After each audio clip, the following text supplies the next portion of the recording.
Mau isengin apa? Belum, masih skor dulu. Hasil sementara baru Depan aja, boy. belum. Boy. Kan gak enak kan? Ya. Saya lagi. Atau ya, ambil aja.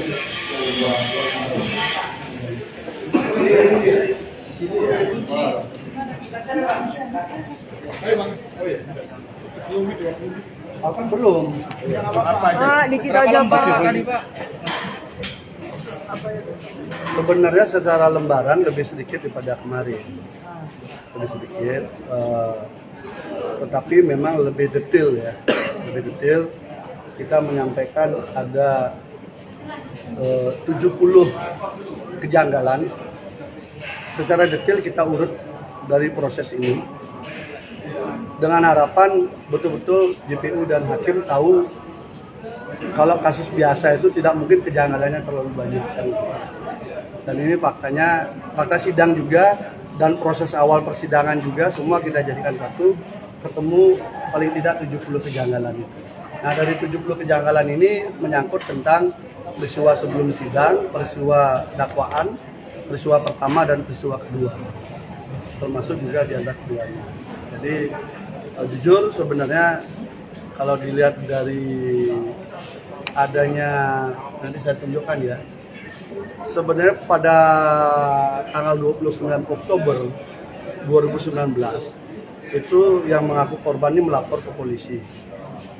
Tetapi tanggal 31 Oktober 2019 itu sebenarnya Polres Jombang sudah mengeluarkan SP3 atas nama pelapor. Artinya atas nama pelapor ini peristiwanya sama, visumnya juga sama dengan dakwaan yang sekarang, semua sama. Hanya bedanya adalah satu di SP3, kemudian entah bagaimana tiba-tiba selisih hari ini melapor, 2 hari kemudian ada SP3, kemudian kasus tetap berlanjut. Nah, itu bagian potret sederhana betapa kasus ini memang sangat kuat rekayasanya dan pemaksaannya. Karena semestinya kalau kasus sudah ada SP3, itu apalagi selisihnya hanya 2 hari. Kan aneh kan? Yang neken itu Jombang, Polres Jombang, yang memproses kasus ini juga Polres Jombang. Alat buktinya sama, tidak ada alat bukti tambahan, alat buktinya sama semua. Kan aneh, artinya mengingkari keputusannya sendiri. Sebenarnya SP3 itu bisa dia diperiksa ulang kalau ada novum-novum baru dan tidak serta-merta. Dan kalau dia memang sudah di SP3 kan, mestinya kalau korban itu yang melakukan pra-peradilan kan begitu. Jadi itulah cerita kenapa kemudian Mas Diki merasa diperlakukan sangat tidak adil di dalam proses hukum ini. Jadi kalau teman-teman membuat berita misalnya Mas Diki mangkir dipanggil polisi, tidak mangkir. Karena berkali-kali sudah menjelaskan juga, sudah berkali-kali di BAP dan hasilnya itu SP3 pada tanggal 31 Oktober 2019. Pelapor ini melaporkan 29 Oktober 2019. Jadi kemudian baru hari ini dikasih surat SP3, kemudian dipanggil lagi sebagai tersangka. Nah, kalau teman-teman digituin gimana? Seneng nggak kalau melihat polisi kayak gitu kerjanya? Kalau saya pasti saya lawan kan. Yaitu Mas Diki juga melawan dengan caranya. Lebih baik beliau merawat orang tuanya daripada meladenin seperti itu. Lu apa artinya SP3-nya Polres Jombang dengan pelapor, dengan korban yang sama? Jadi disebutkan itu tidak cukup bukti, jelas tertulis tidak cukup bukti. Sebenarnya berkasnya ada. Jadi tulisannya itu jelas tidak cukup bukti sehingga kasus itu dihentikan. Oke, visum yang dipakai itu sudah masuk di dalam pembuktian itu. Hari ini dimunculkan lagi di sini. Kalau bukan rekayasa, tolong kasih saya nama lain. Apa namanya? Kalau penegakan hukum, tolong berikan saya contoh di mana penyidikan seperti ini. Jadi tanggal 29 Oktober orang melapor, tanggal 31 Oktober di SP3. Tapi kasusnya lanjut dengan korban yang sama, dengan alat bukti yang sama.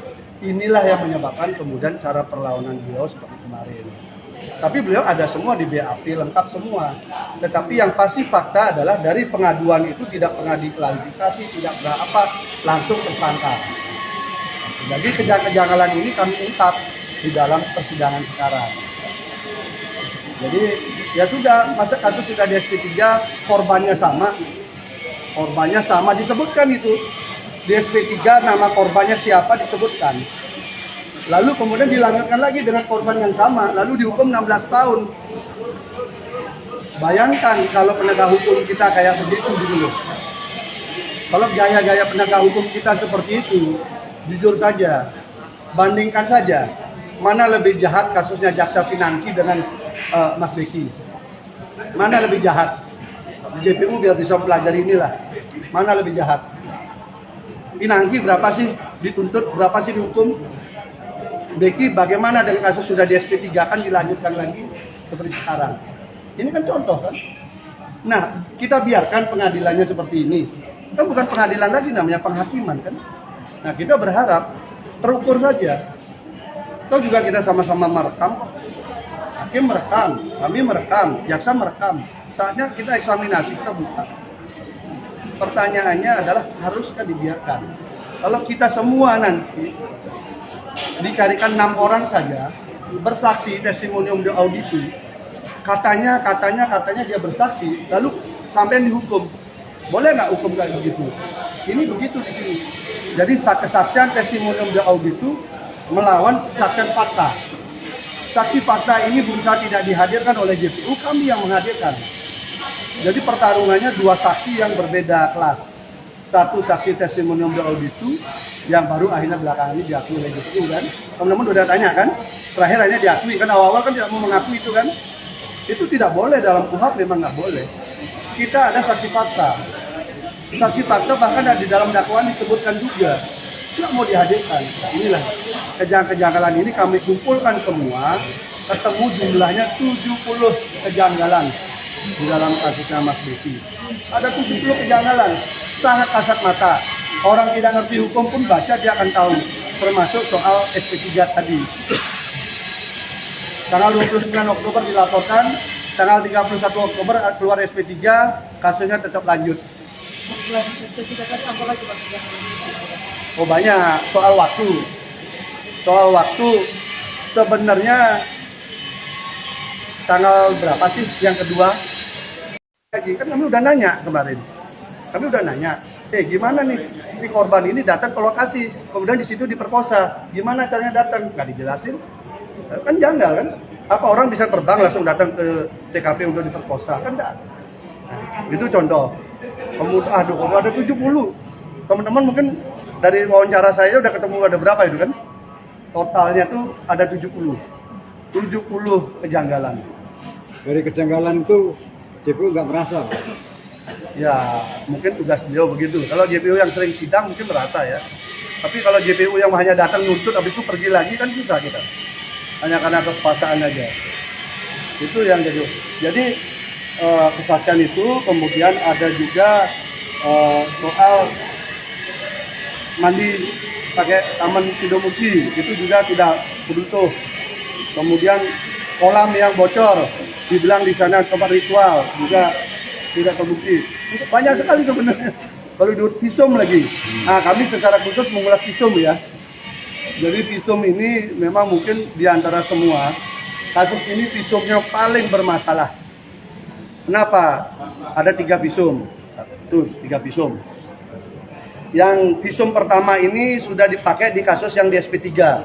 Dipakai lagi di dalam dakwaan. Muncul lagi visum berikutnya. Nah, visum ini dia ada 2, isinya berbeda. Dan satu sama lain tidak dicabut, tidak dibatalkan. Sementara syaratnya visum itu kan pro justisia kan, demi hukum. Kalau demi hukum ada 3, terus yang mana mau dipakai? Itu visum kita ulas secara khusus karena biar tidak terbiasa nanti rekayasa itu melibatkan banyak orang.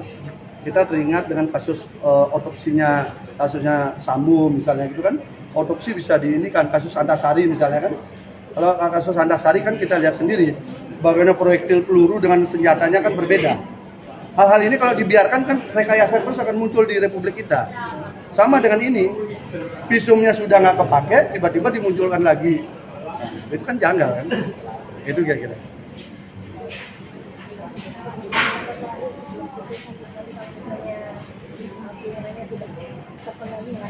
Nanti saja yang kita tugas kami adalah mengangkat kebenaran hukumnya semaksimal mungkin. Semaksimal mungkin nanti urusan menghukum kan bukan kami, urusan membebaskan bukan kami. Masing-masing sudah punya tanggung jawab moral. Karena yang saya tahu Tuhan itu maha adil. Ketika kita diberikan kewenangan tidak menggunakan itu untuk keadilan, pasti ada siklusnya. Tidak hari ini, besok atau lusa pasti akan ada di dalam. Hukum tabur tuai kan ada. Makanya kami berusaha, yang penting tugas kami adalah menghadirkan fakta sidang, menghadirkan semua bukti-bukti, menghadirkan semua alibi, termasuk juga alibi di mana tanggal 20 itu Mas Beki itu sibuk urusan jelajah desa. Bagaimana dia ada di lokasi di kota Jombang, kemudian dia dinyatakan melakukan pemerkosaan di Puri Pandaan yang beda kecamatan. Ini kan ini. Jangankan beda kecamatan, beda gedung aja sudah nggak mungkin. Masa bisa pemerkosaan jarak jauh? Ini contoh kan, contohnya. Jadi itu yang mungkin bisa. Mau tidak mau kan ujungnya nanti kan yang menimpa. Makanya ini ditutup karena mau sholat dulu atau istirahat agar beliau bisa menyimak dengan lebih detail. Memang sudah fase pembacaan kejanggalan. Jadi berlanjut nih. Masih lanjut. 100 berapa? 100 itu ya. 153. Lebih sedikit. Kalau kemarin kan 438. Ini 153. Lebih sedikit, hanya lebih rapat ya. Karena langsung ke poin-poin. Karena menanggapi replik kan. Oke, terima kasih Pak. Terima kasih ya. Satu.